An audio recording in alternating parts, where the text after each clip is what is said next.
know her from, Donna used to help out at Corpus Christi with Friday night fish fries and active at Corpus Christi, and they knew each other well. And I got to know her also, and then we'd run into her at the YMCA when we're working out, and we'd walk with Sister Ivo or whatever. But I didn't know how far back the history went.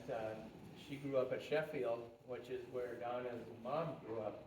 So they knew the families way back then.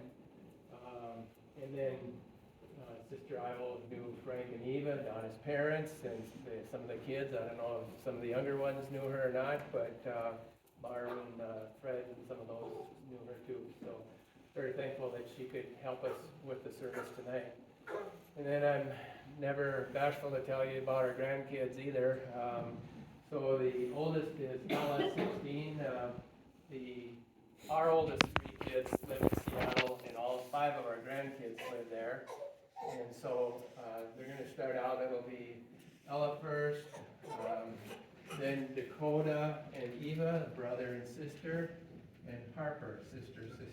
So I know when I've sat in the crowd before, it's like, okay, well, which one is that related to, who's that, or whatever. So anyway, that's just a little bit of background for you. So go ahead with the sisters. Thank you. Okay, our reading from the second letter of Paul to the Corinthians.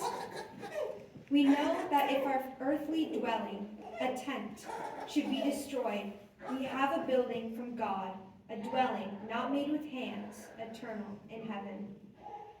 So we are always courageous, although we know that while we are at home in the body, we are away from the Lord. For we walk by faith, not by sight. Yet we are courageous, and we would rather leave the body and go home to the Lord. Therefore, we aspire to please him, whether we are at home or away. For we must all appear before the judgment seat of Christ, so that each one may receive recompense according to what he did in the body, whether good or evil. The word of the Lord. Thanks be to God. A reading from the first letter of Paul to the Thessalonians. We do not want to be unaware, brothers and sisters, about those who have fallen asleep, so that you may not grieve like the rest who have no hope. For if we believe that Jesus died and rose, so too will God, through Jesus, bring with him those who have fallen asleep. Indeed, we tell you this, on the word of the Lord, that we who are alive, who are left until the coming of the Lord, will surely not precede those who have fallen asleep.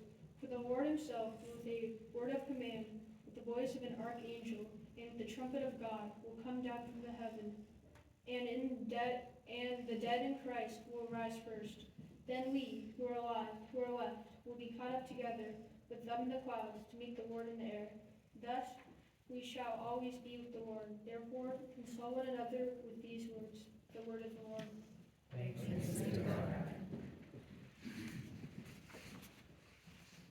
A reading from the second letter of Timothy, 4:6-8. For I am already being poured out like a drink offering, and the time has come for my departure. I have fought the good fight. I have finished the race. I have kept the faith.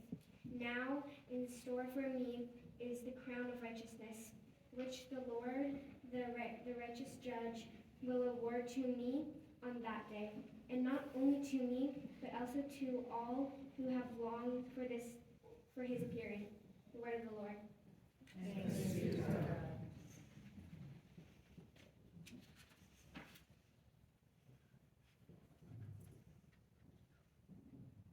A reading from the book of Revelation.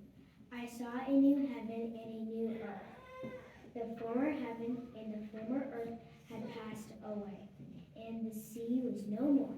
I also saw the holy city, a new Jerusalem, coming down out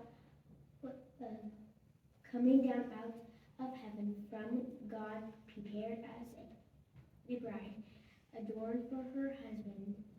I heard a loud voice from the throne saying, Behold, God's dwelling is with the human race.